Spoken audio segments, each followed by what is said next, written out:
Hi everyone, it's Danny. Okay, so today we will be repotting the Sedirea japonica orchid. This is one of my favorite orchids actually. It is the perfect time to repot it right now because it's just done blooming and also it's going into full growing mode. You can see here some new root tips. I don't want to wait anymore because I might damage the root tips. Right now they're too tiny to damage, so it's the perfect time to repot it. Okay, let's pull this orchid out of its old media. Gently squeeze the pot to detach the roots from the sides of the pot. Try to grab the orchid from the base as much as possible. It is a tiny orchid, but do not grab it from one leaf and pull up. And there we go. So you can see the root system is quite nice on this orchid. And the roots are pretty much similar to Phalaenopsis orchid roots.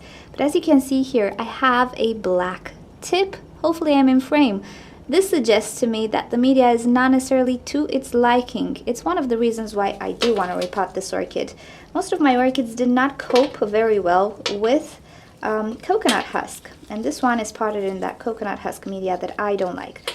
Alrighty, so I'll remove as much of the old media from the root system as I possibly can, and I will be right back. Now, a tip to remove the old media is to actually wet the root system. It will make them slightly more flexible, but moreover, they will swell, and actually detaching the old bark chips will be faster. So that's what I'm going to do right now. I'm going to go to the sink and water the root system and try to remove as many of these chips that are attached to the roots as I possibly can. Okay, so I removed as much of the old media as I possibly could.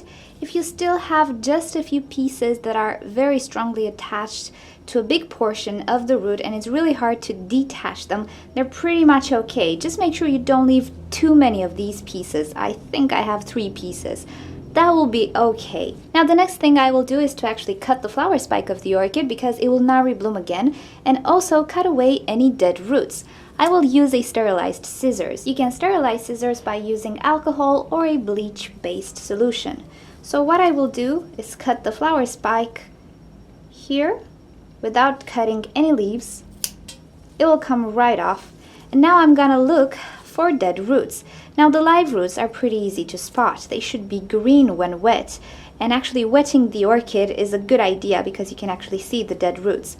But if you see any roots that are blackened, like I have here, there you go. These are definitely dead roots. I am safe to cut these away. So I will go as close to the base of the orchid and actually cut away all the dead roots. Make sure you don't cut any live roots. Sometimes you will find roots that are pretty dark in some segments, but pretty green and nice in other segments. Don't cut these roots. This is just a velamen going a little bit bad, but it doesn't mean the root is dead in that area. It's still live and functional. Now the next thing I like to do is to sterilize the root system. I like to use hydrogen peroxide 3%. This is especially good if your orchid is new and you don't know if it had any snails or all sorts of infestation in the old media. I know mine does not, but I do like to sterilize it every time just to remove any sorts of small rot beginnings and so on. So I will use hydrogen peroxide 3% from a spray bottle and actually go about spraying the entire root system with the hydrogen peroxide. Since I just cut the flower spike, I will spray a little bit on the flower spike as well because it will sterilize the wound. Now at this point the orchid will start to fizz a little bit. Don't worry, this is very normal. This is just the hydrogen peroxide reacting to the organic material. This is the reason why slugs don't like hydrogen peroxide. Their skin is pretty burned by hydrogen peroxide. So for this orchid, I've chosen a slightly bigger pot than the one it was originally potted in. And as you can see, all the root system fits inside, but it's a bit tight, which is good. I still have some space to place in some media, so this is what you should be looking for when repotting a Sedirea japonica orchid. The potting media that I will be using with this orchid is pure bark chips. Now, I discovered something with Sedereas in general. They're pretty prone to stem rot, and as you can see, I have some darkness going on here. This is a little bit of the stem that went black at some point. It did not reach the point in which the orchid was in danger because I was careful with it. In any case, don't try to pot this orchid too deep into the media. Try to pot it quite on top with the first set of roots, and I will show you what I mean. For this reason, I believe that potting this orchid in sphagnum moss is really not a good idea if you grow your orchids inside a home.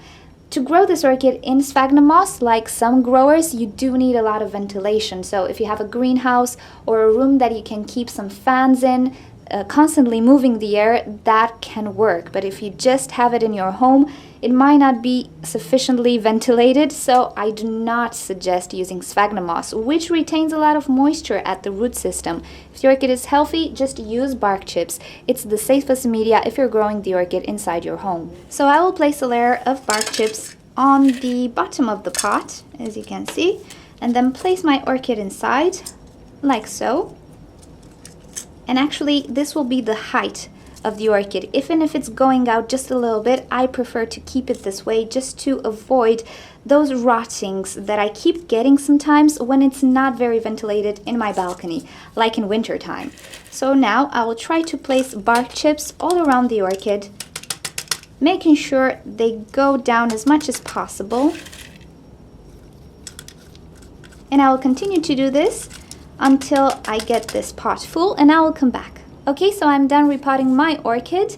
As you can see, the orchid does sit on top of the media pretty well. This is not how you would actually repot a Phalaenopsis orchid, but this orchid is not a Phalaenopsis. Now, if you are an experienced grower and you know what you're doing and you have a special environment, of course you can keep this orchid in those sphagnum moss arrangements.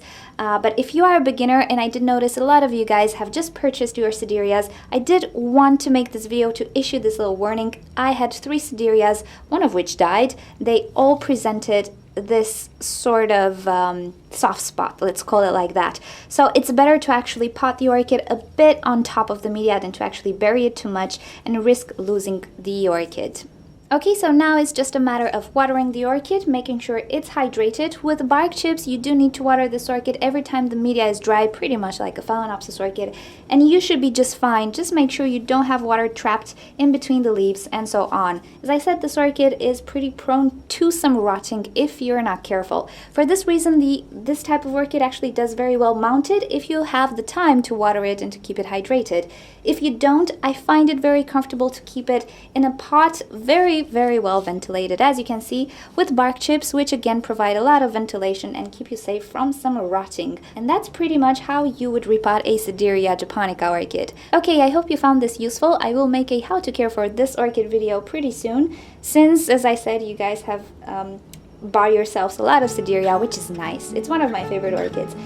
So thank you for watching this video. If you want to see more videos from me, just subscribe to my channel and you will stay up to date. Also, you can leave me questions and suggestions in the comment section below and I'll get back to you. And if you just want to stay in touch with me, you can follow me on Twitter and Instagram, and you have all the links below. I will see you next time. Bye!